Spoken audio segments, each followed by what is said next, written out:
اللہ رب العزت نے اپنی قدرت اور اپنی حکیمانہ نظام سے یہ طے کر رکھا ہے کہ زمین پہ چلنے والی ہر مخلوق کی روزی اس کے ذمے ہے۔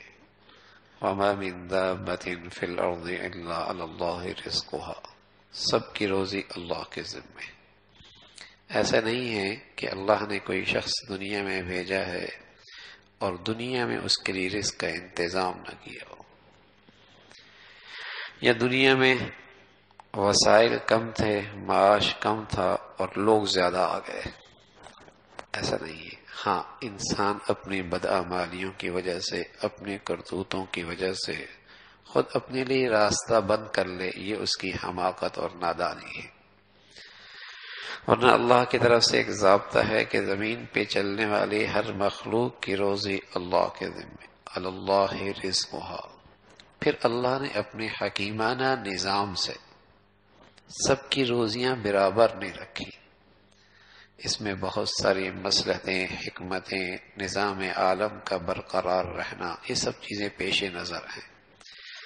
سب ایک جیسے ہوتے تو ملازمت کون کرتا، ماتحت کون ہوتا، کام کون کرتا۔ ایسا نظام بنا دیا کہ ایک دوسرے کی ضرورت، ایک کو دوسرے کے ساتھ اس ضرورت کے طور پہ وابستہ کر دیا۔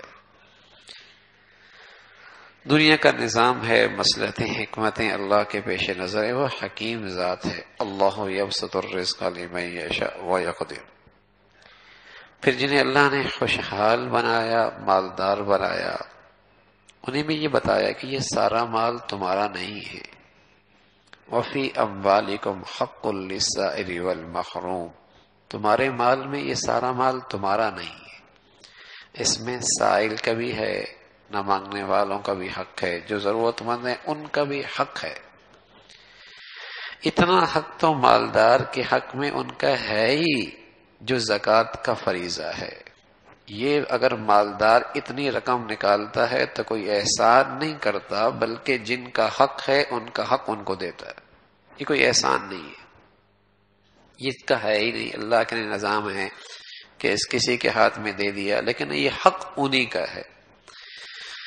رسول اللہ صلی اللہ علیہ وسلم نے اس کو اس انداز میں فرمایا کہ اگر زکوٰۃ کی تھوڑی سی رقم بھی اس کے اپنے مال میں مل گئی، یعنی جس کا حق ہے اسے نہ دیا، مستحقین کا حق انہیں نہ دیا اور اپنے پاس رکھ لیا، فرمایا میں قسم کھا کے کہتا ہوں کہ اس کا دیگر مال بھی برباد ہو جائے گا۔ علماء نے، محدثین نے اس کے دونوں مطلب لکھے کہ زکوٰۃ دینے والے نے زکوٰۃ پوری نہیں نکالی، یعنی جن کا حق تھا وہ حق مار لیا، اور دوسری صورت یہ ہے کہ ایک آدمی زکوٰۃ کا مستحق نہیں ہے اور زکوٰۃ لے رہا ہے، اس نے بھی کسی غریب کا حق مارا ہے، اس نے بھی کسی غریب کا حق مارا ہے، اس کا بھی مال برباد ہو جائے گا۔ تو فی اموالہم حق للسائل والمحروم، یہ اللہ نے نظام بنایا ہے۔ پھر اللہ ہر شخص کو آسمان سے تو رزق نہیں پھینکتا نا، دنیا کو دارالاسباب بنایا ہے، ان اسباب کے راستوں سے اسے دیتا ہے۔ اللہ کے نبی صلی اللہ علیہ وسلم فرماتا ہے کہ دنیا میں کچھ لوگ اللہ کے مخزن ہوتے ہیں، جہاں اللہ اپنا خزانہ جمع کرتا رہتا ہے، مخزن، اور پھر اس کے ذریعے تقسیم کرتا رہتا ہے تو وہ اللہ کا خزانہ، اس کو اللہ نے خزانہ بنا دیا، اپنا خزانہ اسے رکھ دیا اور اسے تقسیم پہ لگا دیا۔ جب تک یہ تقسیم کرنے سے نہیں اکتاتا، یہ سعادت اسے ملتے رہتی ہے، اور جب یہ اکتانے لگتا ہے اللہ یہ مخزن کسی اور کو بنا دیتا ہے تو اللہ کا، یہ تو ہے تو اللہ کا، اس کے کرم ہے کہ کسی کو یہ توفیق نصیب فرما دے۔